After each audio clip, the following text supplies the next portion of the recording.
So we are so blessed to have Farah and her group because, I was not very sure of what I want.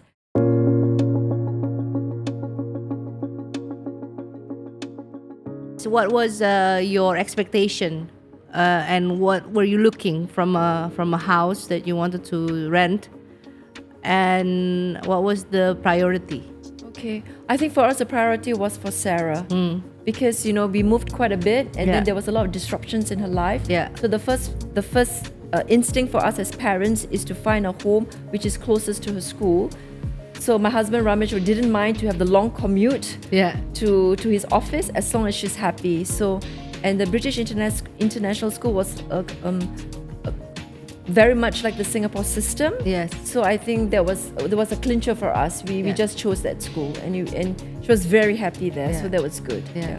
But coming from Singapore and then going to Munich and then finally Jakarta, right? What did you had in mind before you actually start the home search in Jakarta?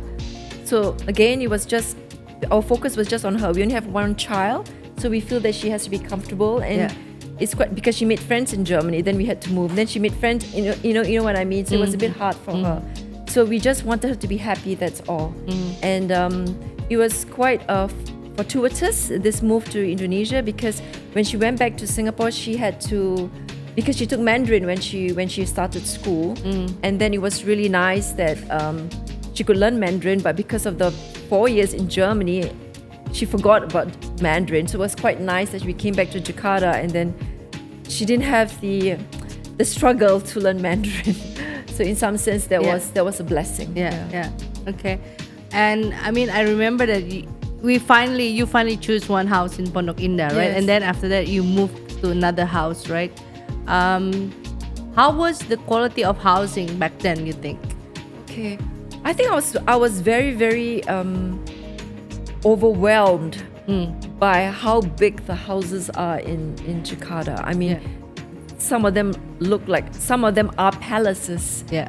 And it was quite shocking for me actually, because from a small country where space is so precious, right?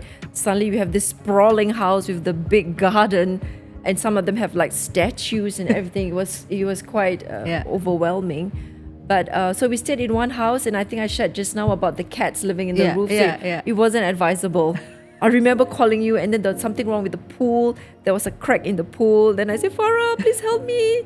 So in the end, the second home that we lived and we really love is, I think we just happened to drive past, and then I asked you, can we rent this place? And you said yes, and that was a beautiful, beautiful house. I mean, the house will always be in our memory for all three of us. That was our palace.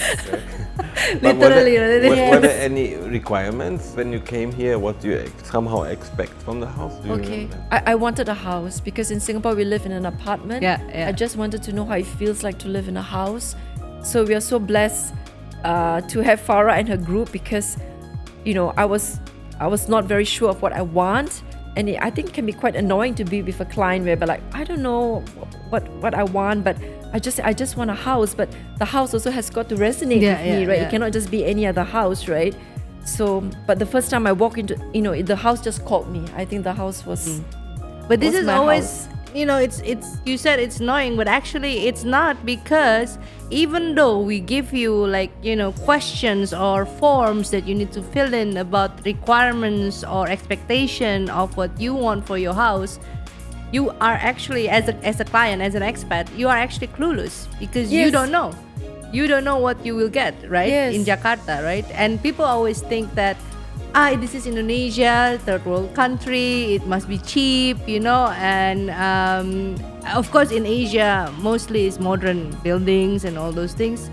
But I found it I struggled with to explain to our clients like expectation and reality, and that you have to meet in between. It's not like with you're lucky because you found the house, you really clicked with the second house. That's and you got the budget. Yes, right. correct. Yes. So a lot of the expats doesn't have the budget that they want for the house that Yes. meet their expectations. So this is a struggle for them also, Yes, absolutely. and then the things about committing for 2 or 3 years, paying up front. Yes. This that's is correct. also something that is, I think, a big, burden for them, right? To say like, okay, I have to commit. If I like it or I don't like it, I have to live here. We paid already 2 years, 3 years, so it puts them a lot of pressure on making the decision, right? So that is. Sometimes I'm kind of like a therapist for them. Yes. to ensure them.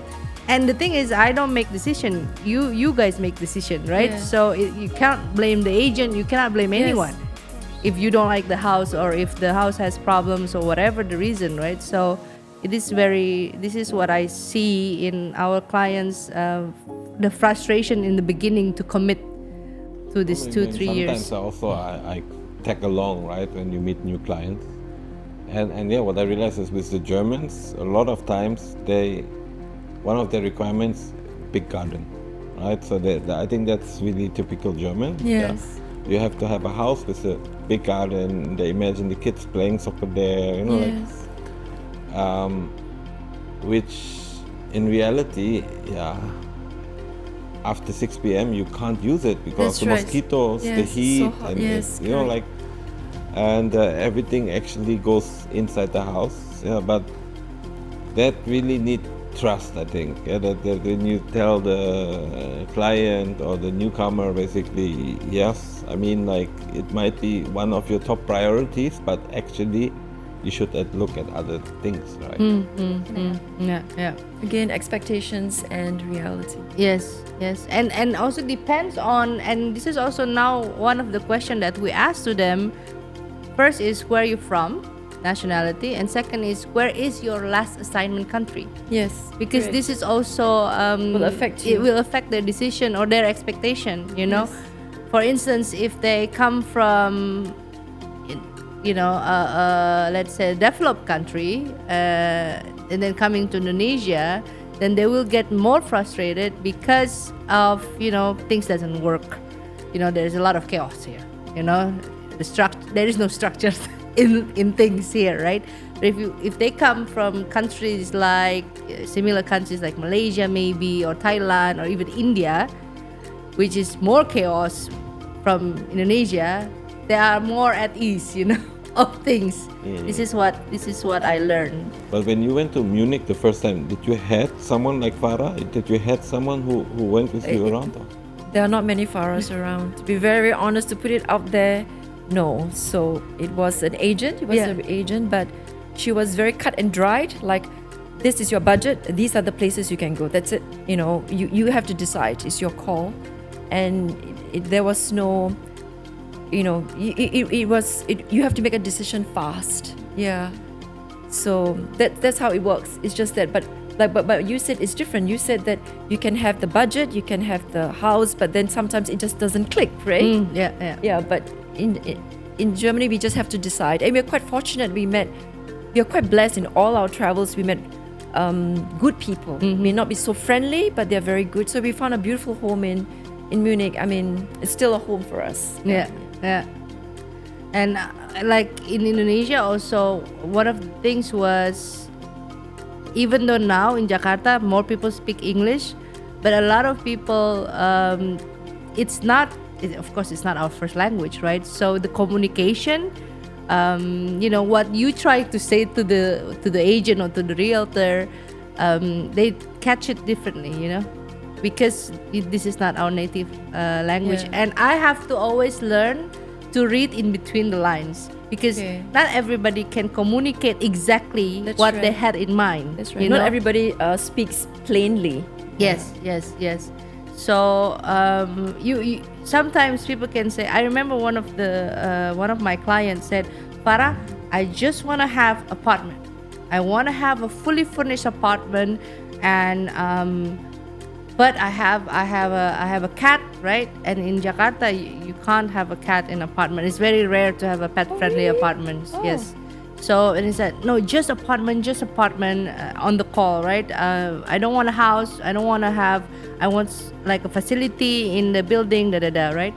So I met them, and then I showed them few apartments, and then they're like, okay, this is actually better from the ones that we have seen. And, bear in mind, they have seen maybe 20 or 30 apartments before they met me. Wow. So I said, let's have a coffee. Let's sit down first before we continue, and tell me everything, right? So talking. They tell like how disappointed, the quality of the apartments and the houses. They show me, this is where we live. They were from Chile. This is where our apartment before, it was really nice and everything. And we wanted to find something similar like this in Jakarta. So I said, there's no way.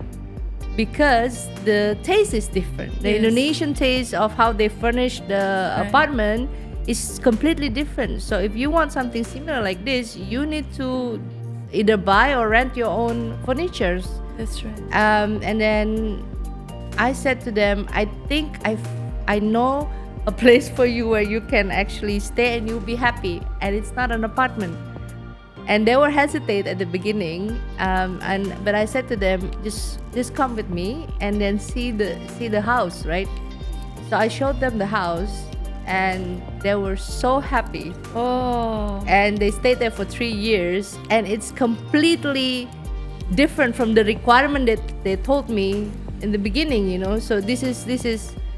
Well, yeah, you have to learn about reading in between the lines and knowing exactly what they want, what our clients want with experience, right? Because if it's saying, okay, I want apartment and only apartment, not really talking to them, not really having the time to sit down and understand, I think that's for me, I really love my job, yeah.